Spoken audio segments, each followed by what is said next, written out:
Canada में नए प्रधानमंत्री बन चुके हैं मार्क कार्नी। मार्क कार्नी ने बहुत सारी नई पॉलिसी को इंट्रोड्यूस करा है, जिसके अंदर सबसे बड़ी स्टूडेंट की पॉलिसी है। माइग्रेशन को बहुत कम कर दिया गया है। साल का टारगेट 50,000 से भी कम स्टूडेंट का है। बहुत बड़े बदलाव किए हैं नए प्रधानमंत्री ने। बहुत सारे सवाल हैं स्टूडेंट के, एक एक करके जानते हैं लोग क्या जानना चाहते हैं। क्या सर मार्क कार्नी स्टूडेंट्स के लिए सही साबित होंगे या नहीं? मार्क कार्नी दुनिया के लिए सही साबित होंगे। मार्क कार्नी एक पढ़े लिखे लीडर हैं जिनके पास मैंडेट है।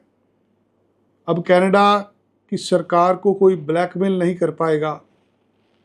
पिछली सरकार के अंदर जहां मिली जुली सरकार थी, सरकार के ऊपर बहुत सारे प्रेशर थे।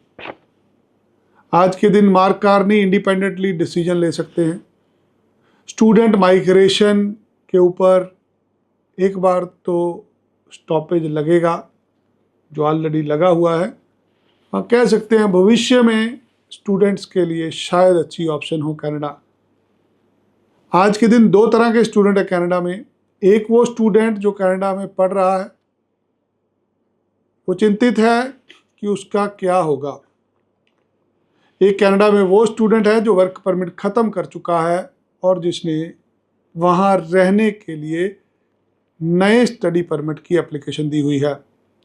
आपको डिटेल में समझना पड़ेगा। यदि आपका बच्चा कनाडा में पढ़ने के लिए गया था और उसकी पढ़ाई ख़त्म हो गई, उसने को वर्क परमिट ले लिया, अब उसने जितना टाइम निकालना था निकाल लिया।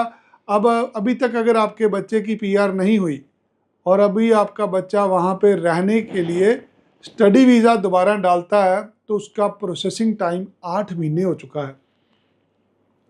कहीं ना कहीं नई सरकार स्लो कर रही है प्रोसेस को। अगर आप भारत से एप्लीकेशन डालते हैं तो स्टडी वीज़ा का प्रोसेसिंग टाइम 1 महीने का है। अगर वही स्टडी वीज़ा आप कनाडा के अंदर रह के डालते हैं तो उसका प्रोसेसिंग टाइम 8 महीने का है, जो शायद साल, 1.5 साल, 2 साल तक चला जाए। जो लोग ऑलरेडी कनाडा में रह रहे हैं सब इलीगल हो जाएंगे। जो भी आदमी वहाँ रह रहा है ना तो एलएमआई ले सकता है, ना स्टडी परमिट ले सकता है। कहीं ना कहीं नई सरकार वहाँ पे पढ़ने वाले बच्चों को वापस भेजने की तैयारी में है।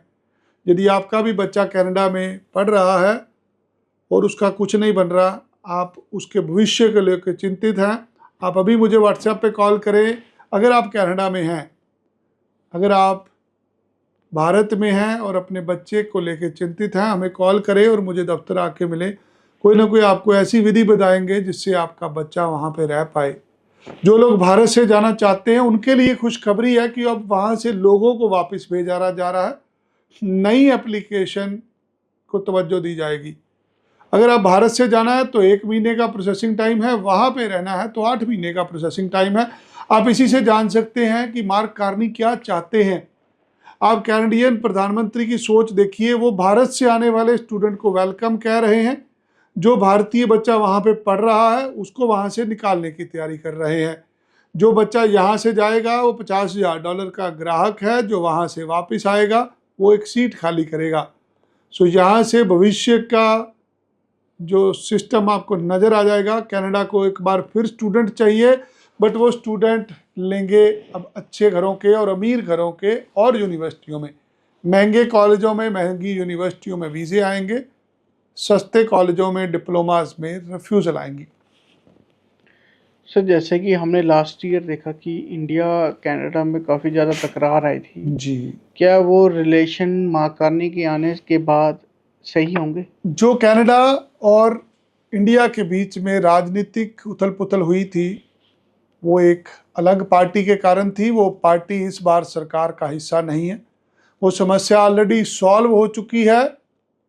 अब ऐसा कोई भी दुश्मनी वाला पॉइंट नहीं रह गया। आज कनाडा और भारत के अंदर कोई दरार नहीं है। बहुत जल्द आप बहुत बड़े बड़े समझौते भी देखेंगे। वीज़ा इसलिए रिफ्यूज़ नहीं होगा कि कनाडा और भारत के रिश्ते खराब हैं। वीज़ा इसलिए रिफ्यूज़ होगा कि वहाँ पर जेन्युइन स्टूडेंट की डिमांड की जा रही है। सर जैसे कि कनाडा में हर साल 4 साढ़े 4 लाख का कोटा मिलता था स्टूडेंट वीज़ा का। जी, 2025 में कितने स्टूडेंट्स का कोटा दिया गया है? 45,000 स्टूडेंट का टारगेट रखा गया 2025 का, जो 5 लाख होता था। 10% कोटा किया गया पूरी दुनिया के लिए। तो यहाँ से आप समझ जाइए कि वीज़ा 10% को मिलना है। अगर 10 लोग अप्लाई करेंगे तो एक का वीज़ा आना है। आप बहुत भाग्यशाली होंगे अगर आपको वीज़ा मिल जाता है। सर जैसे लोग यहाँ से टूरिस्ट वीज़ा लेके वहाँ पे चले जाते थे, LMIA लेके कन्वर्ट करवा देते थे, या वो जी। किसी प्रोसेस से आगे का जरिया बना देते थे, जी। क्या वो अब महाकानी के आने के बाद पॉसिबल होंगे ये सब चीज़ें? कनाडा में लोग विजिटर वीज़ा लेके जाते थे, LMI में कन्वर्ट कर लेते थे। अभी नए प्रधानमंत्री ने वो समस्या ख़त्म कर दी है। सबसे पहले अगर आप विजिटर वीज़ा डालते हैं वो मिलना ही नहीं है। आप भूल जाइए कि किसी को विजिटर वीज़ा मिलेगा। नया विजिटर वीज़ा 100% रिफ्यूज़ल पे है। किसी को भी कोई वीज़ा नहीं मिल रहा। वीज़ा में रिफ्यूज़ल बहुत बड़े स्तर पे है। अब जिसके पास वीज़ा है ऑलरेडी, जब वो बंदा नई दिल्ली एयरपोर्ट पे पहुंचता है, वो बोर्डिंग पास लेने के लिए एयरलाइन पे जाता है। वहाँ पे ही कनेडियन एम्बेसी के बंदे हैं जो आपका वीज़ा कैंसिल कर देते हैं। मान लीजिए आप जहाज़ में बैठ गए, अब कनेडियन बॉर्डर पर वहाँ पे इमिग्रेशन अधिकारी आपका इंटरव्यू लेते हैं, आपसे पूछते हैं आप क्या करने आए हैं। इमिग्रेशन अधिकारी बॉर्डर पर आपको डिपोर्ट करते हैं, उनके पास पावर है। अगर आप बॉर्डर भी क्लियर कर गए, आप कनाडा में उतर ही गए, वहाँ पर किसी भी प्रकार की कोई भी LMI लेके वीज़ा चेंज करना बंद कर दिया गया है सरकार द्वारा। अगर आप किसी प्रकार की रिफ्यूजी एप्लीकेशन भी डालते हैं, वो भी रिजेक्ट हो रही है। सो कनाडा के अंदर जितनी भी चोर मोरियाँ थी, वो सारी मोरियाँ बंद कर गई हैं। आज के दिन कनाडा में जाके वहाँ पे वीज़ा चेंज कराना बहुत मुश्किल हो चुका है। ये उन्हीं लोगों का हो पाएगा जिनके खुद भाई बहन वहाँ पे को कारोबार करते हैं। अगर आपका कोई सगा भाई बहन, कोई दोस्त आपको सपोर्ट कर दे, फिर शायद आप कुछ कर पाओ। पहले जैसा मौसम ख़त्म हो चुका है, क्योंकि विजिटर वीज़ा ही नहीं होगा तो फिर बदलाव आप क्या करेंगे। सर कनाडा में जो स्टूडेंट्स हैं ऑलरेडी स्टडी वीज़ा पे हैं या जी। वर्क वीज़ा पे हैं, उनके लिए PR का सफ़र कितना मुश्किल होने वाला है? कनाडा में जो लोग स्टूडेंट वीज़ा पे हैं, विजिटर वीज़ा पे हैं, किसी भी वीज़ा पे हैं, उनके लिए PR लेना नामुमकिन हो जाएगा। PR मिलेगी डॉक्टर साहब को, PR मिलेगी नर्स को, PR मिलेगी कारीगर को। ये जो बिजनेस के डिप्लोमा करने गए हैं, सब लोग वापस आएंगे। अगले 2 साल बहुत बड़ी समस्या आने वाली है लोगों पे जो कनाडा गए हैं। इसलिए जो लोग वहाँ पे फंसे हैं, किसी अच्छे कंसल्टेंट से बात करिए जो आपका को हल निकाल सके। आप हमारी कोई सेवा लेना चाहते हैं, स्क्रीन पे दिए गए नंबर पर अभी हमें व्हाट्सएप करें, हम कोई ना कोई हल आपका जरूर निकाल के देंगे। अभी सर पीछे से ही सोशल मीडिया में काफ़ी ज़्यादा रील्स वायरल हुई हैं कि IRCC अब लिंक्डइन और इंस्टाग्राम भी चेक कर रही है क्लाइंट्स के, स्टूडेंट्स के, जी। जिन्होंने PR अप्लाई किया हुआ है। जो भी PR अप्लाई कर रहा है उसका सब कुछ चेक हो रहा है। उसकी PR रिजेक्ट करने का टारगेट है। जो कॉलेज यूनिवर्सिटी में आप पढ़ने गए थे, आपने उस कॉलेज यूनिवर्सिटी का वीज़ा भी लिया था कि नहीं? कनाडा के अंदर इमिग्रेशन डिपार्टमेंट और एजुकेशन डिपार्टमेंट आपस में लिंक्ड नहीं है। मान लीजिए आपको वीज़ा मिला एक यूनिवर्सिटी में पढ़ने का, आप वहाँ उतरे, आप उस यूनिवर्सिटी में गए ही नहीं, आप किसी और कॉलेज में पढ़ लिए। अब आपके पास जो वीज़ा था, वीज़ा तो यूनिवर्सिटी का था। जब PR अप्लाई होती है तो देखा जाता है जिस वीज़े पे आया पढ़ा उसी पे है। जब वो पाया जाता है नहीं पढ़ा तो PR भी रिजेक्ट हो जाती है। ऐसा बहुत सारे स्टूडेंट के साथ हुआ भी है और फ्यूचर में भी होगा। अगर आपने अपना कॉलेज यूनिवर्सिटी चेंज किया है, वीज़ा दोबारा नहीं लिया, तो PR भी रिजेक्ट होने वाली है। जो फेक वर्क एक्सपीरियंस लगा के दुनिया गई है, जो नकली कॉलेजों में पढ़े हैं, डिप्लोमा में पढ़े हैं, किसी के पॉइंट नहीं बन रहे, जिन्होंने पैसे दे के LMI खरीदी हुई हैं, ऐसे लोगों की PR भी कैंसिल हो रही है। सो कोई बड़ी बात नहीं कि अगर किसी के पास PR है उसकी पीआर भी कैंसिल कर दी जाए अगर उसने पैसे दे के जॉब लेटर ली है। सो आने वाला समय हालात ख़राब है। ऑल्टरनेटिव वे के लिए मुझे कॉल करें, हम आपका केस सुन के आपको सही सलाह दे पाएंगे। सर कनाडा में ऐसी कौन कौन सी सिटीज़ हैं जो सबसे ज़्यादा अंडररेटेड है बट सब पीआर के लिए सबसे अच्छा ऑप्शन है? कनाडा भर चुका है, आज के दिन गांव के अंदर भी रश है पूरा।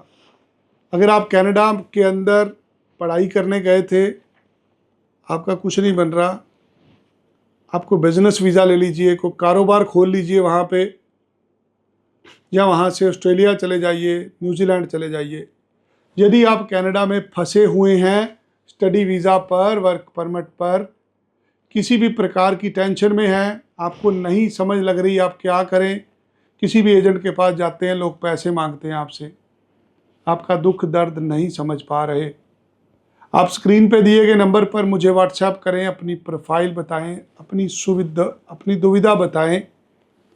या तो आपको कनाडा में बिजनेस वीज़ा ले लेना है, कारोबार खोल लेना है, या किसी एम्प्लॉयर से आप सपोर्ट ले सकते हैं, या आप कनाडा से ऑस्ट्रेलिया का, न्यूजीलैंड का या किसी और कंट्री का वीज़ा अप्लाई करके निकल जाइए वहाँ से। अभी अगले 2 साल कनाडा में कुछ नहीं होना। चाहते हैं हमारी मदद लेना, स्क्रीन पे नंबर दिया गया है, हमें भी व्हाट्सएप करें। सर मेरा आखिरी क्वेश्चन है, जी, कनाडा में सक्सेस होने का या सेटल होने के लिए कोई ऐसा फार्मूला जो आप बताना चाहें? कनाडा में सक्सेस होने का फार्मूला है, आपको गांव में जाना है, आपको बैचलर डिग्री में जाना है, आपको वो पढ़ाई पढ़नी है जो कनाडा की नीड है। आप कोई जहाज ठीक करने की पढ़ाई कर लीजिए, जहाज उड़ाने की पढ़ाई कर लीजिए, आप अच्छी यूनिवर्सिटी में बैचलर डिग्री कर लीजिए जिस पे आपको कुछ सिखाया जाए, जिस पे आप कुछ सीख के अपने देश का, अपने माँ बाप का नाम रोशन कर पाएँ। ऐसे बेफजूल डिप्लोमा करी जाएंगे, कभी एक कर लिया, कभी वो कर लिया, आप अपना और अपने माँ बाप का समय खराब कर रहे हैं। जितना डिप्लोमे से दूर रहेंगे उतना ही कामयाब होने के चांसेस ज़्यादा हैं। पब्लिक यूनिवर्सिटी में बैचलर डिग्री करेंगे, शायद आपका कुछ बन जाए। और डिटेल में कुछ जानना चाहते हैं, स्क्रीन पर दिए गए नंबर पर कॉल करके मुझे दफ्तर आके मिले। धन्यवाद। जय श्री राम।